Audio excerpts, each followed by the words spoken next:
네, 저와 여러분의 삶에 성령의 살리시는 귀한 회복의 바람이 강력하게 불어오기를 원합니다. 여러분 보시는 것처럼 부흥의 준비가 한창 진행되고 있습니다. 마음으로 함께 해주시고 또 기도하시는 가운데 우리 온 교회가 이런 위대한 놀라운 변화의 역사를 체험할 수 있도록 함께 기도하며 또 준비해 주시기를 간절히 바라겠습니다. 우리는 계속해서 기도에 대해 생각해 보고 있습니다. 존재하는 거의 모든 종교에는 다 기도가 있습니다. 각 종교나 신앙 안에 기도가 그 내용도 다르지만 그 능력도 다르기에 차등이 있는 것 같습니다. 그렇다면 그 기도가 정말 어떠한 능력이 있는가를 어떻게 알 수 있을까요? 다른 것 아니고 응답을 통해서 알 수 있습니다. 기도의 능력은 응답에 달려 있습니다.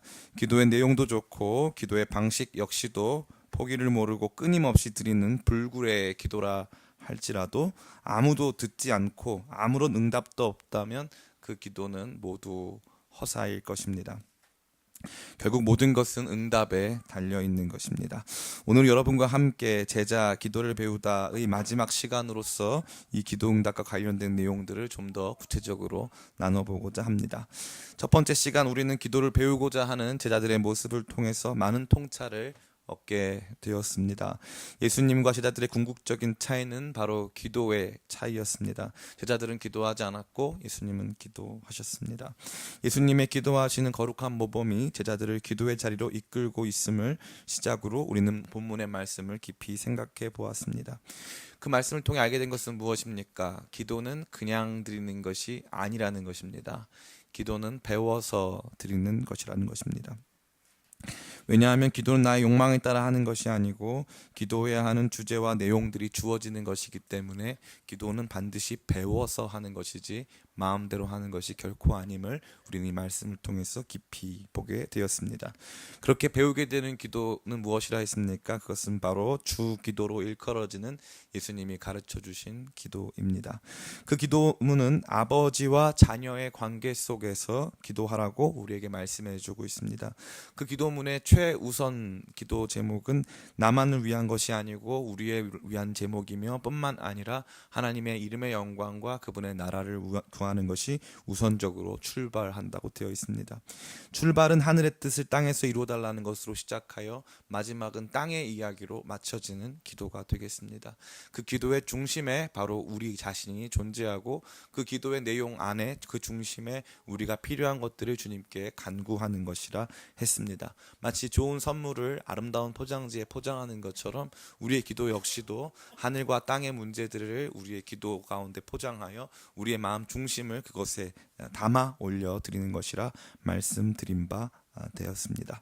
두 번째 시간 우리는 이러한 기도를 어떻게 드려야 하는가에 대해서도 생각해 보았습니다. 기도 방법의 출발점은 기도 응답의 확실성에서부터 출발한다고 되어 있습니다. 이 확실성은 기도가 간절해서 또 기도 응답이 확실한 이유는 기도가 간절하기 때문에 기도 드리는 방식이 독특해서가 아니라 기도의 정당성 때문에 생긴다고 말씀드렸습니다. 밤에 떡을 빌리러 간 사람의 이야기가 이것을 잘 보여주고 있습니다. 자기 먹겠다고 빌리러 갔나요? 그렇지 않습니다. 친구가 왔는데 먹일 것이 없다고 빌리러 갔습니다. 뿐만 아니라 그냥 달라고 한 것 아니고 빌려달라고 했습니다. 그렇기 때문에 이 기도는 친구가 떡 빌려달라고 간청했기 때문에 들어준 것이 아니라 그의 정당함, 그의 뻔뻔스러울 만큼 정당한 요구였기 때문에 그 기도가 응답될 수밖에 없음을 보여주는 강력한 비유라 할 수 있습니다. 그러기에 기도 응답의 확실성은 기도자의 어떠함에 달려있는 것이 아니라 기도의 어떠함에 달려있는 것입니다. 기도의 내용이 정당하면 하나님께서 반드시 그 기도에 응답해 주신다고 저와 여러분에게 말씀해 주셨습니다. 이러한 기도 응답의 당당함과 응답의 확실성은 저와 여러분의 태도를 바꿉니다. 다시 말해 기도가 확실히 응답된다고 한다고 하니까 그 다음부터 우리가 기도할 때 자세가 달라진다는 것입니다. 대충 몇 번 기도해보고 이 기도는 응답이 안 되나 보다 하고 멈추는 것이 아니라 정당한 요구라면 하나님께서 반드시 응답해 주신다고 말씀하셨기 때문에 끝까지 응답이 주어질 때까지 기도할 수밖에 없다는 것입니다. 그것은 구하라, 찾으라, 두드리라는 내용으로 구체화되어 그림처럼 보여진다고 말씀드린 바 있습니다. 구하고 찾고 두드리는 것은 실상은 하나의 의미입니다. 계속 기도하라. 응답이 반드시 주어지니까 포기하지 말고 기도하라는 것입니다. 그러나 주님께 있음을 알기에 주님께 구하고, 주님께서 이미 주신 것을 알기에 이미 주신 그것을 찾기 원하여 간구하고, 이미 주어진 것이 어디에 있는지를 알기에 그 상황과 문제가 닫혀 있다면 그것을 열어달라고 간구하기 때문에 실상은 끊임없이 기도하라고 하는 한 가지의 의미를 가지고 있지만 그것을 세 가지 다른 표현의 방식으로 보여줌으로써 끝까지 기도할 것을 더 강력하게 촉구하고 있는 것입니다. 그러니까 첫 번째 시간이 기도란 무엇인가의 이론편, 내용의 이야기라면 두 번째 시간은 기도가 어떠한 마음으로 어떻게 드려져야 되는가라고 하는 실제 편이라 할 수 있습니다. 그렇다면 오늘은 자연스럽게 어떤 시간이 되어야겠습니까? 네, 그렇습니다. 주기도의 정신과 내용을 가진 사람이 당당하게 끈질기게 기도하면 도대체 어떤 응답이 어떻게 이루어지는가 하는 것을 오늘 본문의 말씀은 잘 보여주고 있습니다. 아무쪼록 오늘 말씀을 통해서 기도 응답이 무엇인가 하는 점을 깊이 깨닫고 그러한 응답을 더욱 사모하기에 기도의 자리로 나아가는 저와 여러분 되시기를 예수님의 이름으로 축원합니다. 오늘 본문은 우리가 기도를 통해서 얻게 될 것을 특정지어 말씀해주고 있습니다. 다시 말해서 기도하면 이것 주신다 하는 것이 구체적으로 명시되어 있는 것입니다. 그것은 바로 성령입니다. 11절부터 13절까지의 말씀을 같이 한번 읽어보겠습니다. 시작. 너희 중에 아버지 된 자로서 누가 아들이 생선을 달라 하는데 생선 대신에 뱀을 주며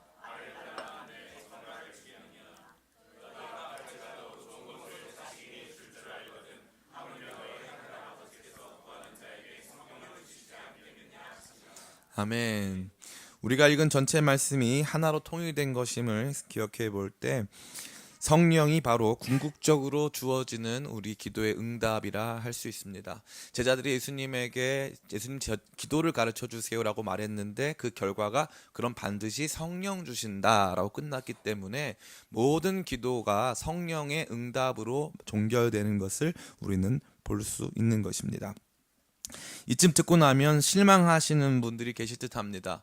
아니 기도 응답이 그냥 성령 주신다로 끝나니까 참 허무하다. 어떠한 의미에서 내가 그러면은 구체적인 필요를 가지고 기도하는 것이 무슨 의미가 있는가? 결국 답은 정해져 있는데 그냥 성령 주신다고 돼 있으니까 성령님만 구하는 것이지 결국 내가 기도하는 내용들이 다 쓸모가 없구나 하는 생각들을 가지시는 분이 계실까 우려가 됩니다. 그러나 아직 속단하기는 이릅니다.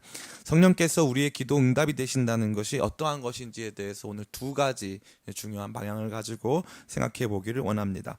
첫 번째로 성령께서 우리의 기도에 응답이 되신다는 것은 응답이 기도자 외부가 아니라 기도자 내부에 주어진다는 것입니다. 이 가장 중요한 것입니다.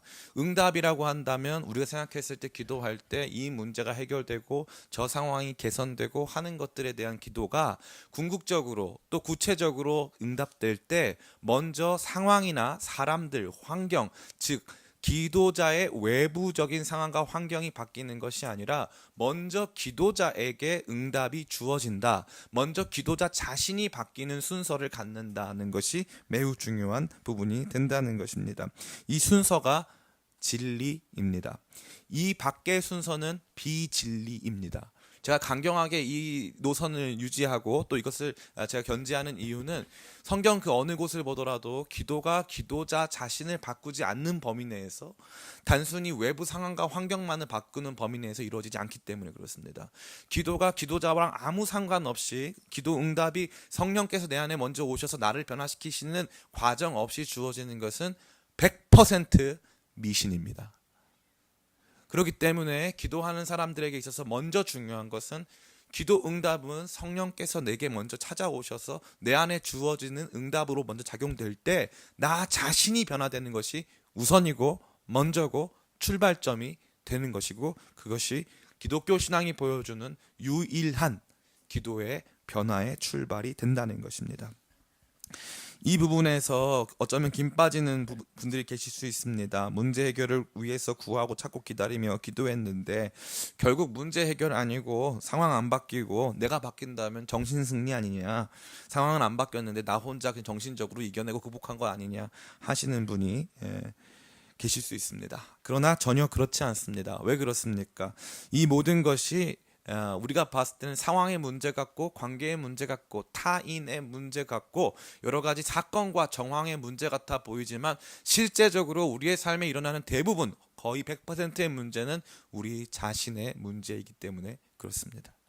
성령께서는 거기서부터 출발하시는 것입니다. 외부 환경을 안 바꿔주신다는 것도 아니고 다른 사람에 대한 변화를 안 일으키시겠다는 것이 아니라 우리의 삶의 궁극적인 변화의 출발점이 우리 자신이 되었지 않고서는 그 온전한 변화를 체험할 수 없기 때문에 기도 응답의 첫 번째로 성령이 우리에게 주어지신다는 것이, 그것이 바로 정말 제대로 된 치료 방법이라는 것입니다.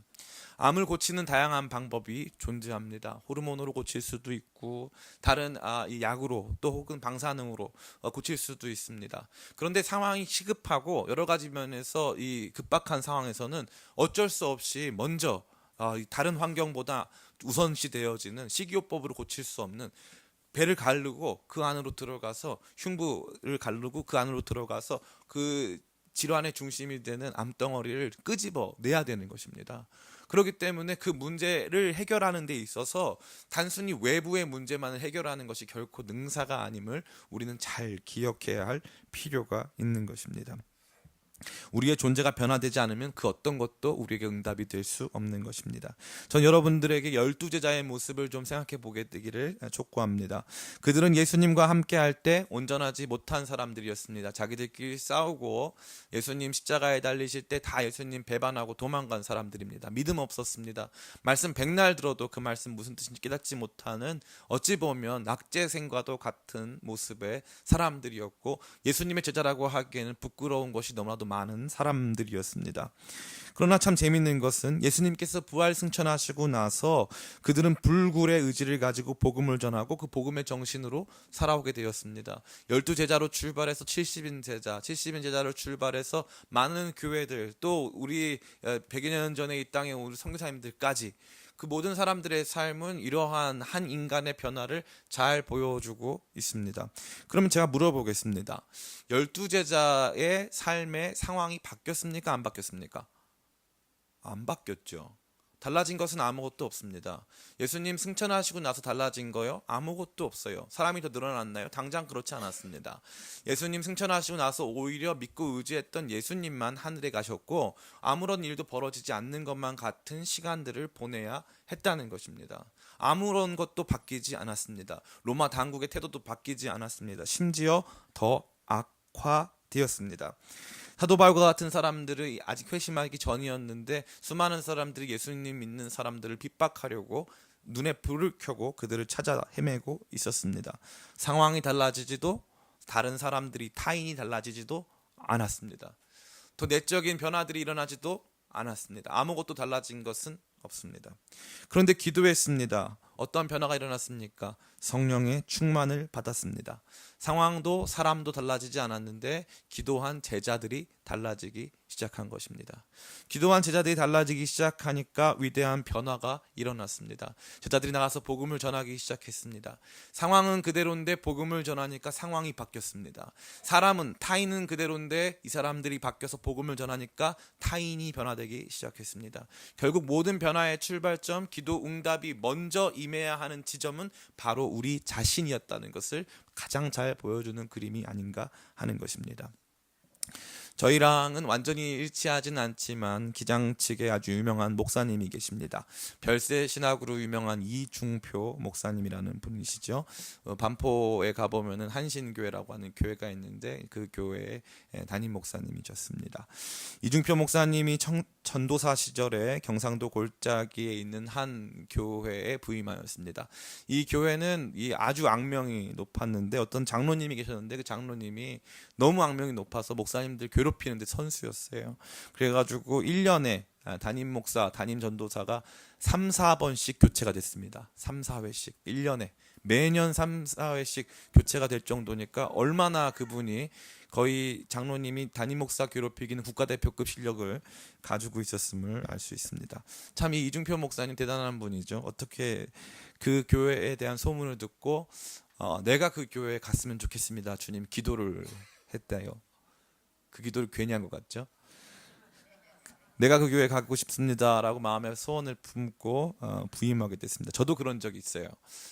강원도 화천에 아주 이 상황이 안 좋다. 청소년들이 참 많이 방황하고 또 거기에는 온전한 영적인 도전들이 없어서 많은 청소년들이 힘들어하고 있다. 이런 얘기를 듣고 제가 기도하다가 눈물을 흘리면서 강원도 화천에 가서 사역하면 놀라운 부흥이 일어날 줄 알고 간 적이 있습니다. 6주 만에 쫓겨났어요. 정말 말 그대로 쫓겨났습니다. 목회자가 1년에 3, 4명씩 바뀌는 그 교회에 이중표 목사님이 담임 전도사로 부임을 했습니다. 부임을 해보니까 목사님은 다른 분들은 1년에 3, 4번이니까 3개월, 4개월은 버티는 것 같은데 목사님은 한 달을 못 버티겠더래요. 한 달을. 자기는 자신 있게 기도하고 갔는데 한 달을 못 버티겠대요. 그 악명 높은 장로님 때문에. 그래서 처음에 이제 마음을 먹고 40일간 작정 기도에 돌입했습니다. 악명 높은 장로님 다른 교회로 옮겨달라고 작정 기도를 40일을 했습니다. 40일을 작정하고 기도했더니 40일 끝날 때쯤 기도 응답이 왔어요. 그 응답은 하나님 주시는 말씀이었는데 그 장로가 이제 나이도 많고 다른 교회 가서 적응이 안 되니까 하나님께서 그 장로를 다른 교회로 못 옮겨주시겠다는 거예요. 마음에 낙담이 찾아왔습니다. 기도했는데 장로님 안 옮겨주신다고 하니까 어떻게 할까 고민하다가 목사님이 그러면 잘됐다. 어차피 나이 많고 하시니까 그 장로님을 천국으로 데려가 달라고 40일 작정 기도를 시작했습니다. 하나님 그 장로님 천국에 좀 데려가 주세요. 천국은 좋은 곳이니까 좀 미리 데려가 주시면 얼마나 좋습니까? 주님도 좋고 저도 좋고 우리 모두 행복할 것 같습니다. 그런 마음을 가지고 40일 동안 그 장로님 천국 환송 기도를 했다는 것입니다. 그런데 이제 40일이 지날 때쯤 하나님이 응답해 주셨어요. 안 된다는 거예요. 보니까 아직 명단에 없대요. 아직 명단에 없어서 하나님이 아직 못 데려가 주시겠다고 그냥 아직까지는 좀 살 날이 몇십 년 남은 것 같으니까 그 교회에 좀 있어야 될 것 같다. 주님께서 말씀하셨다는 거죠.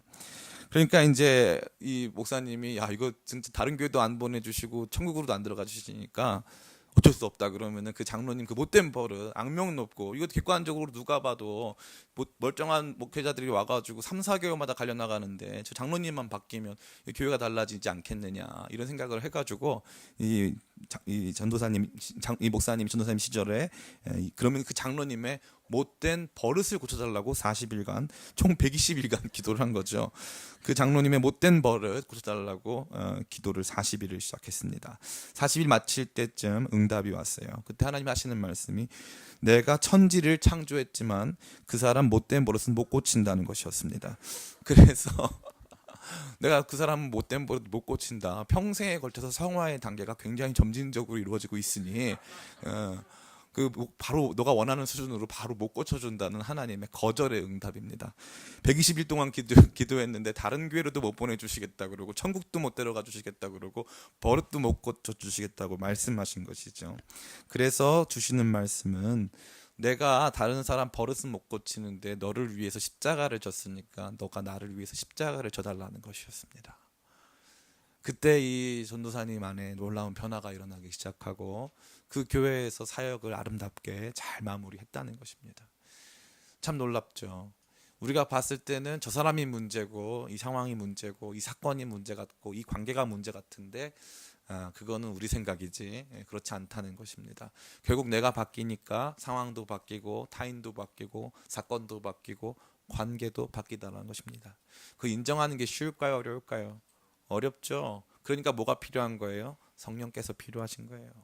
그거 인정하고 시작하는 게 너무 어렵기 때문에 내가 문제라는 것을 인정하는 게요. 내가 문제니까 성령 주세요가 아니고 처음에 그 문제를 위해서 막 기도하다 보면 결국에 나를 보게 되는 거예요. 그 상황, 그 사람, 그 사건, 그 관계 그것을 위해서 막 기도하다 보면 결국엔 내가 보여서 내 안에 성령 주시는 주님께서 나를 거룩하게 하신 역사로 말미암아 문제의 해결, 응답의 출발이 주어진다는 것입니다. 저는 여러분들이 주님께서 주시는 위대한 응답 악한 아비라도 자식에게 좋은 것을 줄 줄 알거든 하물며 너희 하늘 아버지께서 구하는 자에게 성령 주시지 않겠느냐. 너희들에게 성령 주시는 것 그것이 응답이다라고 말씀하신 그 의미가 기도자 내부에서부터 먼저 그 놀라운 응답에 출발된다는 것임을 다시 한번 깊게 새기게 되시기 간절히 축원합니다.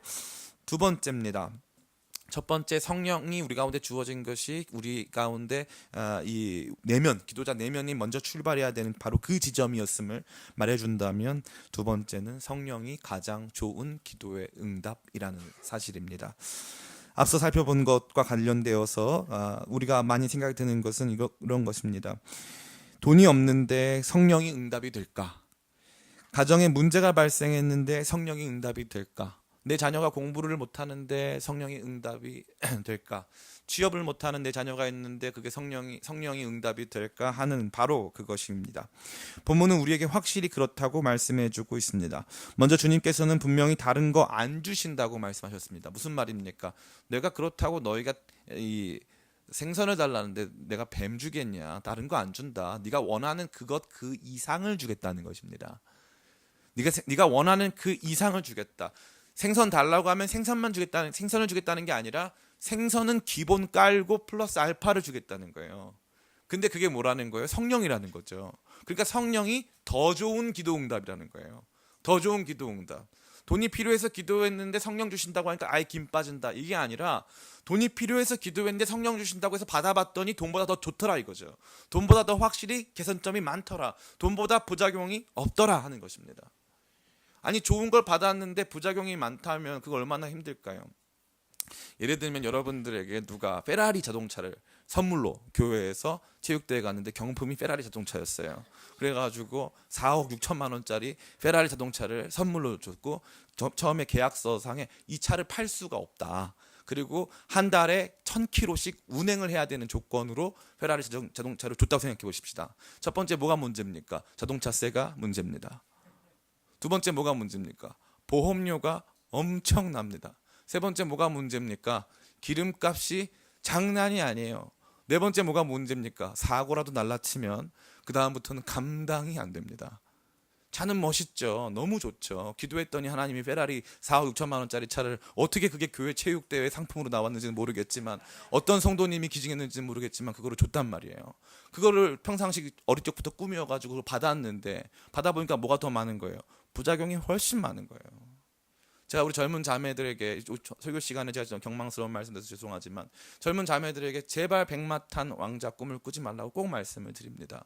백마탄 왕자 꿈을 꾸면 절대 안 돼요. 왜냐하면 백마가 엄청 많이 먹고 엄청 많이 싸고 백마가 여러분보다 큰 집을 요구합니다. 백마 관리가 굉장히 쉽지가 않아요.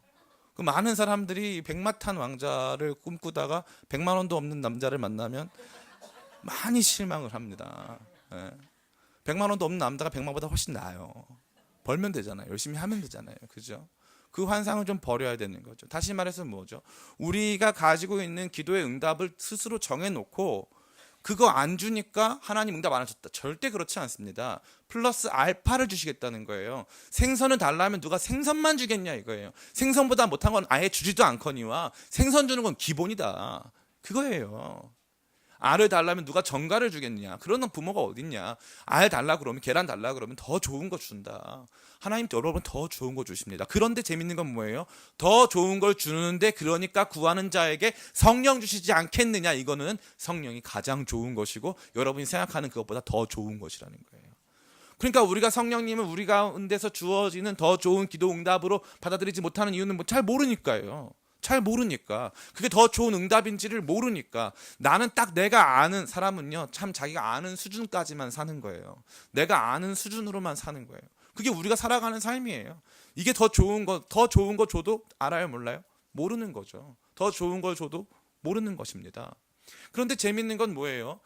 조금씩 알아가고 배워가다 보면 그때 이게 참 좋았구나. 이 페라리가 없는 게 훨씬 행복한 삶이구나. 내게 주어진 이 삶의 자리가 너무 좋은 거구나 하는 것들을 받아들이게 된다는 것이고, 그것을 받아들이는 거룩한 통로가 바로 성령님이 되신다는 것입니다.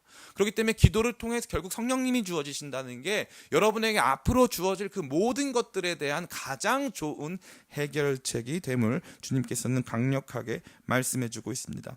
또한 이것은 본문과 평행을 이루는 마태복음 7장 11절과 비교했을 때 더욱 명확하게 그 의미를 파악할 수가 있습니다. 마태복음 7장 11절 말씀입니다. 같이 한번 읽어보겠습니다. 시작. 너희가 악한 자라도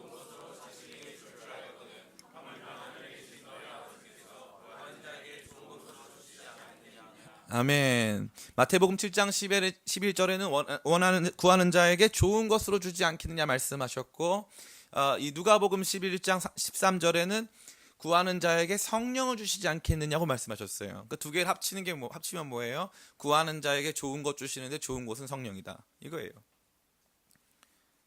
제가 말씀드린 것이 단순히 그냥 저의 추측이라던가 저만의 독특한 해석인 것이 결코 아니고, 이 본문의 말씀을 종합해 보면 진짜 제일 좋은 것을 주시는데, 아버지의 마음으로 제일 좋은 것을 주시는데 그 좋은 것이 성령이다. 성령이 주어지면 그것이 모든 것들을 웬만큼 다 해결해 준다 하는 것입니다. 문제를 놓고 기도하는 가운데 우리가 범하는 가장 큰 실수는 응답을 정해놓고 기도하는 것입니다. 앞서 말씀드린 대로 기도자 내면의 변화가 우선하지만 그렇다고 그것만이 이루어지는 것은 결코 아닙니다. 기도자의 변화는 필수적인 응답의 내용이고, 그 기도자의 변화와 더불어 성령으로 말미암는 여러 가지 역사들이 나타납니다. 성령님 아니고서는 일어날 수 없는 위대한 변화들이 나타납니다. 나로부터 출발해서 타인에게로, 나로부터 출발해서 상황으로, 나로부터 출발해서 사건으로, 나로부터 출발해서 여러 가지 관계 속으로 위대한 변화가 성령 안에서 이루어지는 것입니다. 오늘 말씀에 비추어 보자면 성령 안에서 우리에게 주어지는 응답이 가장 좋으신 것이기에, 우리가 생각한 대로 응답되지 않아도 성령 안에서 주어진 응답이라면 가장 좋은 응답이라는 것입니다. 예를 들어 자녀가 시험을 본다고 생각해 보십시다. 기도를 많이 하여 그 문제를 의탁드렸는데 성령께서 주시는 마음의 평안이 넘치고 잘 될 거라는 확신이 가득했습니다. 심지어 자녀에게도 동일한 확신이 넘치고, 엄마 나 잘 될 것 같아. 하나님께서 기도했는데 그런 확신 주셨어. 나도 그래. 잘 될 것 같아. 마음이 평안해. 그리고 마음이 너무 기뻐. 엄마 나 심지어 공부가 너무 잘 돼. 너무 재밌어. 그리고 시험을 봤는데 떨어졌어요. 그러면 응답이 안 된 겁니까? 많은 사람들이 생각합니다. 그럼 응답이 안 된 거네요. 망했네요. 이게 미신이에요. 그게 미신이라고요. 그렇지 않습니다. 떨어진 것이 더 좋은 것입니다. 아멘이 없네요. 그 어떤 응답보다 중요한 것은 어떠한 응답이 성령 안에서 주어졌는가 하는 것입니다. 성령은 하늘과 땅에 속한 모든 영적, 육체적, 관계적 유익의 유일한 통로가 되십니다. 그러기에 우리는 이러한 응답이 최고의 응답임을 마음에 새겨야 하는 것입니다. 악한 아비라도 자녀에게 좋은 것을 줄 줄 알거든 하물며 너희 하늘 아버지께서 구하는 자에게 성령을 주시지 않겠느냐 하는 것은, 성령이 저와 여러분에게 주어진 최상급 기도 응답이고, 그 성령 안에서 다른 모든 것들이 부수적으로 또 과정을 통해서 순차적으로 주어지는 것임을 마음에 새겨야 하는 것입니다. 세상에 속한 지혜를 주시는 분은 누구십니까? 성령님이십니다. 죽어있는 영적 생명을 살리시는 분 누구십니까? 성령이십니다. 평안 주시는 분 누구십니까? 성령이십니다. 용기 주시는 분 누구십니까? 성령이십니다. 사랑 주시는 분 누구십니까? 성령이십니다. 믿음 주시는 분 누구십니까? 성령이십니다. 소망 주시는 분 누구십니까? 성령이십니다. 놀라운 능력을 주사 병든 자를 고치시고 다른 사람들의 마음과 삶을 바꾸시는 분도 성령이십니다. 사람들을 하나로 묶어주고 관계를 개선시켜 주시는 분도 성령님이십니다. 그러기에 성령을 주신다는 것은 다 해결해 주시겠다는 것이고, 가장 좋은 응답을 주사 부작용 없이 완벽하게 고쳐 주시겠음을 말씀하여 약속하여 주시는 것입니다. 사랑하는 성도 여러분, 저는 여러분들이 기도 가운데 낙심하지 않게 되기를 간절히 축원합니다.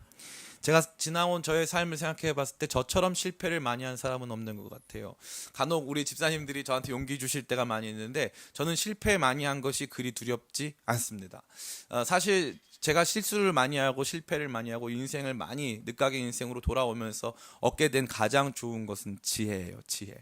지혜로워졌어요. 굉장히 지혜로워졌어요. 그래서 제 나이에 비해서 제가 가지고 있는 여러 가지 이 배경에 비해서 다른 사람들이 갖지 못한 여러 가지 지혜들을 갖게 되었습니다. 얼마 전에 어떤 목사님께 이 메일을 드렸어요.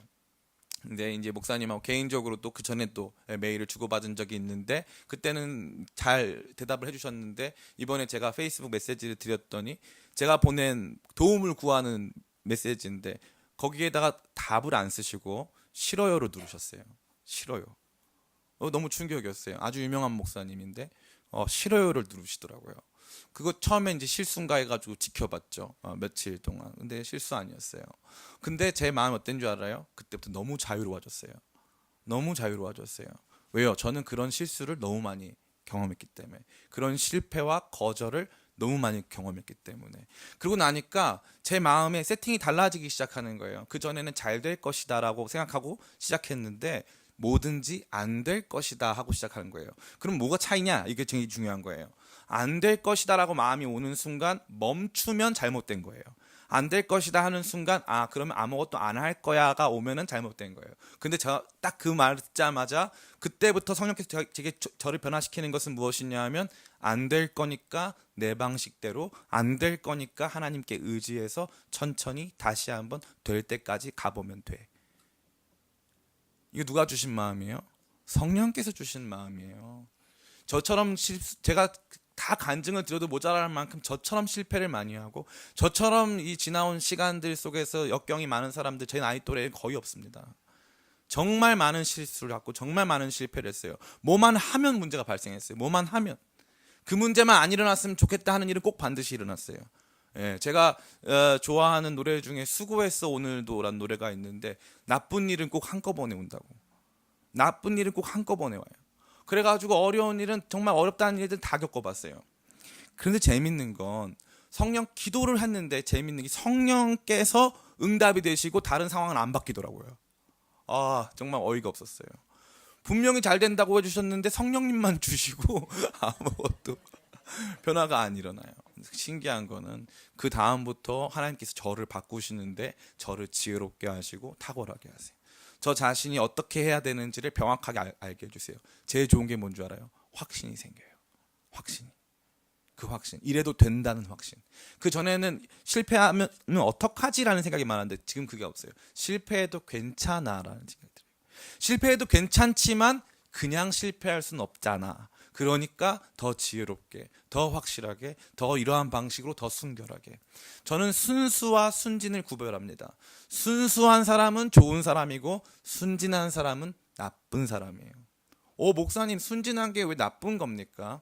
순수와 순진은 이렇게 다른데 순수는요 세상이 우리 가운데 호의적이지 않다는 사실을 알고 인간이 악하다는 사실을 알지만 그럼에도 불구하고 인간은 아름답고 그럼에도 불구하고 내 삶은 가치 있고 그럼에도 불구하고 하나님은 살아계시다고 믿는 거예요.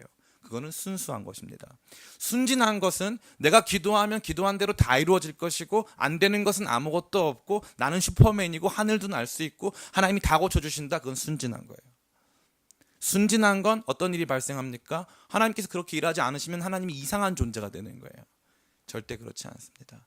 하나님께서는 저와 여러분들을요 멋진 게 뭐냐면은 지혜롭게 하세요. 세상이 얼마나 악한지 사람들이 얼마나 나쁜지 내게 다가올 운명들이 얼마나 차가운지를 알게 하시지만 그럼에도 불구하고 거룩한 이상 하나님께서 우리와 함께 하시고 결국 그분이 우리를 통해서 그분의 뜻을 이루어 가실 것이라고 하는 거룩한 이상을 향해서 내밀한 열정을 가지고 한 걸음 한 걸음씩 걸어가도록 하신다는 것입니다.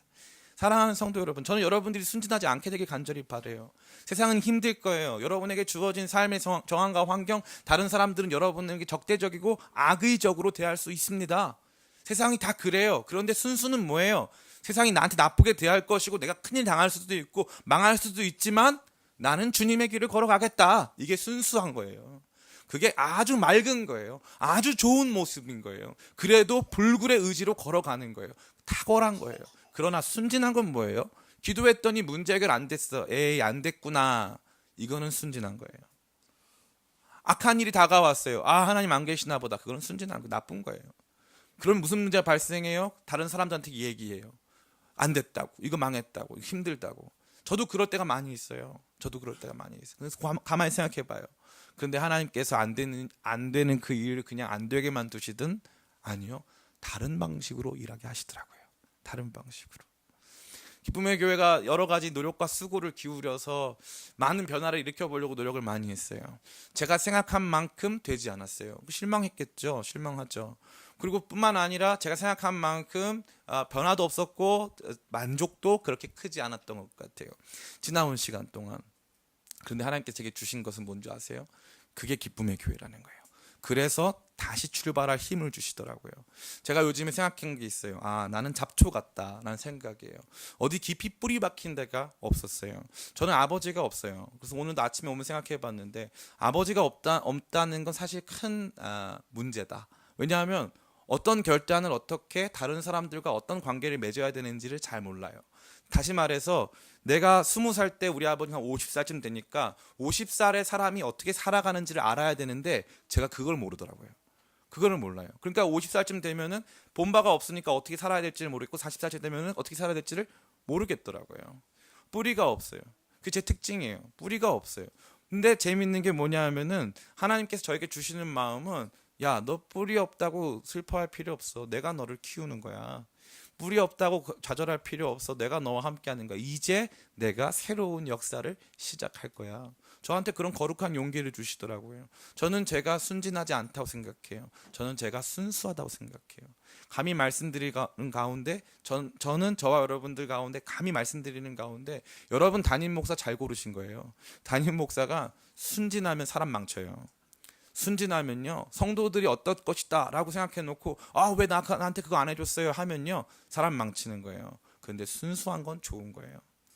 여러 가지 부분에서 서로 인간관계 속에서 상처와 아픔이 가득하고 문제가 발생하고 원하는 만큼 도달하지 않아도 그래도 우리는 간다.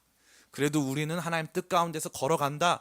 언젠가 주님께서 그 일을 이루실 것이다 하는 거룩한 움직임이 계속될 수 있는 위대한 능력은 성령 안에서만 주어지는 것입니다.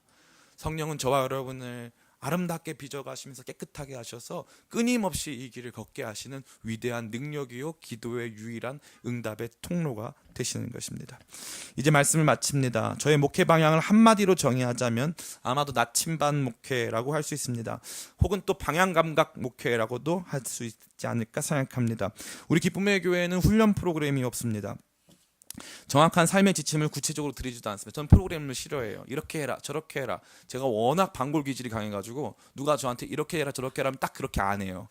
그렇기 때문에 저는 훈련 프로그램 굉장히 싫어요. 그리고 웬만한 목사님들 설교하잖아요. 저는 다 속으로 까고 있어요. 저렇게 하면 안 되지 이렇게 하면 안 되지. 저는 저처럼 무서운 성도님들을 만날 걸 알기 때문에 언제나 설교 준비를 잘해요. 최선을 다해요. 제가 굉장히 시니컬하거든요. 그래서 남들이 뭐라고 하면 반드시 그렇게 안 해요. 반드시 반대로 합니다. 그게 제 성격이에요. 그래서 우리 교회는 훈련 프로그램이 없어요. 담임 목사 그까짓 건 40살 넘은 사람이 날 어떻게 가르쳐? 저 그렇게 생각해요.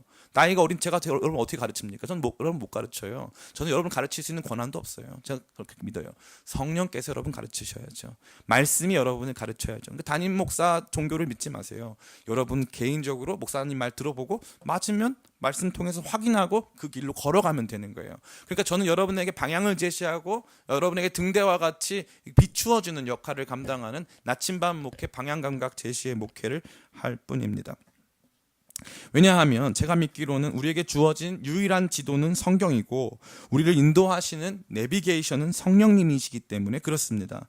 그래서 우리가 배우고 가져야 하는 것이 있다면 지도를 볼 줄 알고 내비게이션을 따라가는데 내비게이션을 따라갈 수 있는 방향 감각을 갖는 것입니다. 이게 제일 중요한 거예요. 저는 목회는 딱 이거라고 생각합니다. 우리의 삶이 있어요. 이게 어디야? 어딘지를 모르겠어. 그러면 뭐가 필요합니까? 거기 지도를 이 지도가 필요하고 두 번째는 지도만 있으면 가만히 서 있을 수밖에 없잖아요. 그럼 어디로 가야 하는지를 가르쳐줘야 되는데 내비게이션이 필요한 거예요. 그러면 성경이 지도고 우리가 어디 서 있는지를 볼 수 있는 지도고 성령이 내비게이션인데 멀쩡하게 내비게이션을 켜놔도 여기 보면은 내비게이션 위쪽에 어디가 북쪽인지 남쪽인지 나온단 말이죠. 여기서 좌회전을 해야 되는데 우회전을 해야 되는데 그 지도를 볼 줄 모르면 안 된다는 말씀이죠. 그렇기 때문에 바로 목회라는 것은 여러분들에게 성경이라는 지도를 성령이라는 내비게이션을 쫓아갈 때 어떤 방향으로 어떻게 가야 되는가를 가르쳐주는 과정이라 할 수 있는 것입니다. 그러기에 저는 여러분에게 기도에 대해서 다 말씀드린 거 아닙니다. 목사님 3번이나 했잖아요. 3번이나 했는데 그럼 다 말씀해 줘야지. 그럼 몇 번을 더 하려고. 이제 끝났어요. 오늘부로 이거 기도 시리즈는 끝났고 여러분에게 기도에 대한 방향 감각을 제시해 드린 것입니다. 기도에 대한 나침반을 제시해 드린다는 것이죠. 기도는 배워야 하는 것, 내 마음대로 해서는 안 되는 것, 기도에는 나만 있어서는 안 되는 것, 우리가 있어야 한다는 것, 기도의 내용은 주님께서 가르쳐 주신 주기도의 내용과 정신을 반영해야 하는 것, 그리고 그러한 내용으로 기도하고 마음을 먹으면 기도 응답은 반드시 주어지는 것이기에 그 확실성을 믿고 끈질기게 찾고 두들기고 구하고 찾고 두들기는 기도를 해야 한다는 것. 그래서 그 결과 우리에게 주어지는 응답은 성령의 충만이고, 그것은 상황이나 사람, 환경과도 같은 외부적인 것들을 변화시키는 것이 아니라 앞서 먼저 우리 자신을 변화시키고 가장 좋은 응답이 된다는 것을 생각해 보았습니다. 기도와 관련된 3번의 설교를 통해서 우리의 기도가 완전한 길을 얻은 것은 결코 아닐 것입니다. 그러나 우리는 이러한 방향을 얻게 되었고, 특별히 오늘 말씀을 통해서 우리가 정해놓은 응답이 아닌 결국 성령께서 우리 가운데 찾아오사 우리를 변화시키시고 우리에게 말씀하시고 응답 주시는 것이 가장 확실한 것임을 확인해 보았습니다. 저는 여러분들이 목사님 이렇게 다 정해놓으니까 기도 못하겠어요. 저도 그럴 때 있어요. 주기도의 정신을 가지고 기도하려고 먼저 이제 주님, 저의 삶에 주님의 이름이 높아지기 원합니다. 아니, 그런 기도가 안 나올 때가 너무 많아요. 힘들어요 할 때가 훨씬 많습니다. 제가 여러분들이 그렇게 기도하는 걸 정죄하려고 하는 것이 결코 아닙니다. 이거 마치 뭐와 가냐면, 요즘 좋은 차는, 저 차는 그게 없는데, 요즘 좋은 차에는 이렇게 차선 이탈 방지 시스템이란 게 있어요. 그래가지고 쭉 가다가 저도 모르게 이렇게 딴 생각하다가 왼쪽으로 가고 있으면 이제 왼쪽에서 띠띠띠띠 소리가 나가지고 이제 오른쪽으로 가라고 사인을 주는 거죠.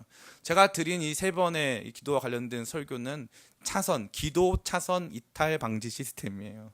그래가지고 너무 기도가 나밖에 없으면 띠띠띠띠띠띠, 야, 우리가 어디 갔냐, 왜 너밖에 기도할 줄 모르냐, 그래가지고 다시 돌아오는 거예요. 너무 기도에 내가 먼저가 돼 있으면 띠띠띠띠띠띠띠, 하나님 영광 어디 갔냐, 그분의 나라를 구하는 삶은 어디 갔느냐 하는 거죠.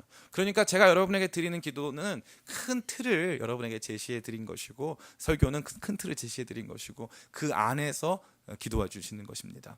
참 재미있는 게, 처음에는 그 공간이 너무 작게 느껴지고 우리 가운데 주어진 것들이 작다고 생각했던 게 있는데, 나중에 시간이 지나면 지날수록 그 안에서 자유로움을 느끼고 그 안에서 뭐든지 할 수 있는 것이 인간의 모습입니다. 그러니까 이러한 기도의 틀 안에서 여러분이 자유롭고, 그러한 틀 안에서 여러분들이 날마다 성령의 인도하심 속에서 기도하게 되기를 간절히 축원합니다.